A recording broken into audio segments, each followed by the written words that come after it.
Look, it's Rotgut, the Rotgut review, and we're uploading a video. Isn't that exciting? We're back! I'm Ed, and as always, I'm joined by my wonderful co-host, you're not Erica. No, I'm Eric. I guess you'll do. Oh, okay.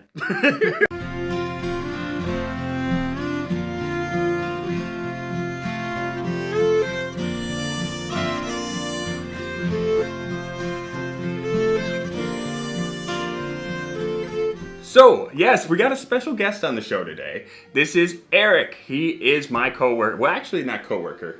You're my boss. No, I have no authority. Are you kidding me? You're an authority figure. Whatever. Yeah. I'm a cave troll. Yeah. He works with me at the liquor store.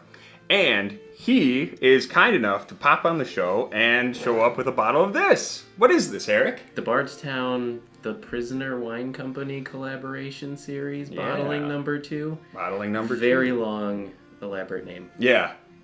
Straight bourbon whiskey finished in the Prisoner French Oak red wine barrels.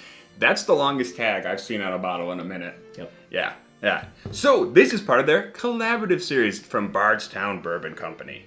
They're taking, now they don't say it's George Dickel. No. But It's 10-year-old Tennessee whiskey. From Somewhere. Yeah. Probably. Cascade Hollow. And then they're finishing it in barrels from the Prisoner Wine Company. Mm-hmm. I believe 18 months. 18 months. Was arrested. That's pretty impressive. Mm-hmm. Let's see how it is, Eric. All right. Let me do it. Now, that's a good thought. We're taking the neck pour off of this one. I'll take it. Okay. You can have the non-neck. Oh, you don't have to do that. You're such a gentleman. Now, Eric and I did get to have a little bit of this as a sample before this video came out. Yep. So I think we already kind of know what to expect, but it's very exciting. Thank you for bringing this on the show. Oh, yeah, of course. I'm happy to share. You know, when I went back to that sample after it had been open for a while, it was actually really different. Really? How so? So, when we had it initially, I found at least there was a lot more like bright fruit notes, a little bit sweeter, but when I went back to it, it was a lot more like tannic, currant jam, like really heavy. Yeah. I will say this is a pretty bright red fruit to me. That kind of strawberry, overripe raspberry kind of thing. Yeah. Yeah. There certainly is a spicy, darker element. And I'm wondering, is that tannic element from the wine, or is that more wood spice? Because, 10 years in Tennessee is a pretty healthy amount of time. There is also a darker fruit note. I was going to say blackberry. Yeah. Yeah. There is a little bit of a blackberry jammy thing. Yeah. Yeah, to me this reminds me of that initial, once we open the sample, less of that oxidized vibe. Yeah. So this might be one you want to sit with and let sit for a minute. Much fruitier, much more wine forward. I was going to say, this right here is reminding me of like a strawberry starburst a little bit. Yeah, I get that. A little strawberry, mostly strawberry starburst, a little cherry starburst. Like you took half of one, half of the other, and just then ate it. Mash them together. Yeah. The finish though is definitely more spicy, more wood forward. Yeah. It's not cloyingly sweet. More of the traditional bourbon vibe. Exactly. For sure. Now here's my thing. I like this. I think it's pretty good. But you know what I feel like I liked better? What? Was the Phifer Pavitt collaboration that was recently released. I would agree. I think that one was a little bit more balanced. Well, how about this? Why don't I break out my bottle of that, and we'll do a little comparison. I like that. More whiskey. Yes! Okay.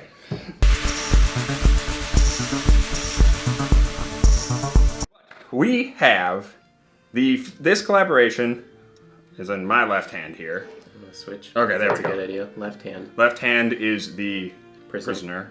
Right hand is the Phifer. So this is obviously two different vineyards. Also, this is finished in just red blend. Phifer is a cab sauv. Yep. First nosing, The Prisoner is way, way, way heavier on the wine to me. Yeah. Yeah. Like doing them side by side, it's like the Prisoner smells way more like vinegary after smelling the Phifer first, and then going back from the Prisoner to the Phifer, it's a lot sweeter, a lot more of your like traditional. Yeah. I was gonna say the Prisoner is it's almost like, I was gonna say old wine poured over granola. Yeah. In a weird way. Is that weird? That's not weird. That makes a lot of sense. Because it's like you let a bottle sit for a little while, a bottle of wine, and then you poured it over granola for breakfast. Yeah. Which is what I eat every day, breakfast of champions. The Phifer is a darker fruit. It's more blackcurranty, less of that really bright red fruit. Mm-hmm. Oh, and it's the same base spirit and the same treatment time too. Okay. Don't they always do, isn't it always 10-year-old Dickel that they use for these? Or am I mistaken? I don't know. These are the only two I've ever had. Yeah. The taste of the Phifer hits all my buttons. It really does. It's a darker, jammier wine influence, but it doesn't overtake the corn sweetness and the caramels and the vanillas from the wood. I feel like it's more well integrated. Whereas the Prisoner is like, it spikes up really fast with that wine finish initially, and then falls back in.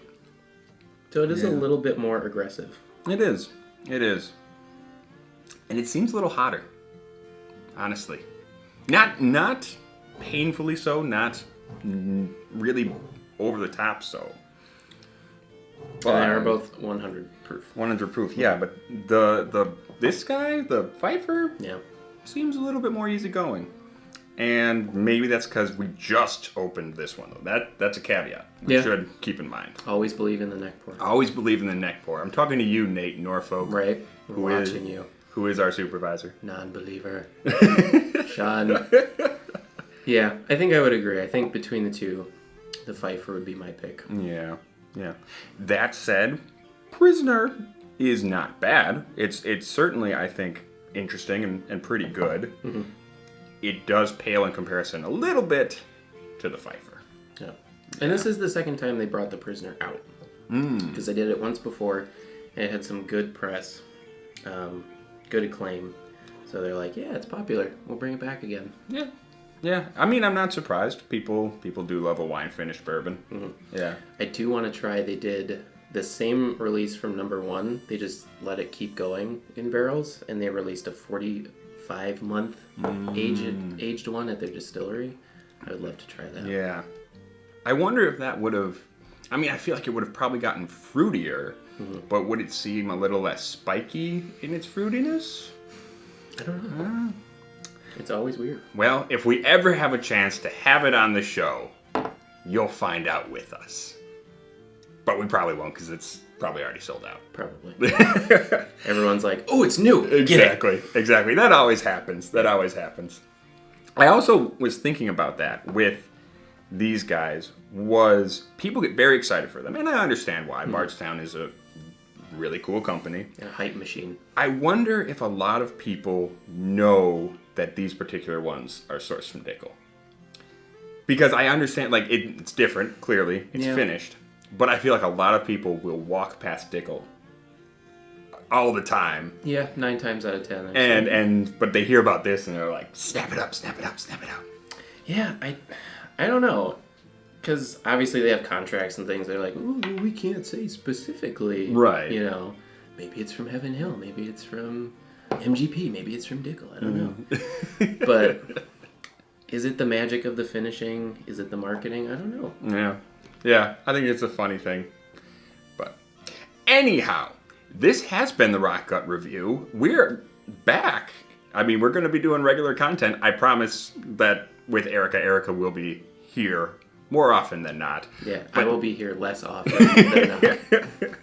But I do want to thank you, Eric, for coming on, being my guest today. This was awesome. Thank you for bringing the cool bottle. It's always a pleasure to be on. Thank you for having me. Yeah. Also, go check out our other Bardstown videos. We've done a few. There'll be a playlist or some such nonsense up here.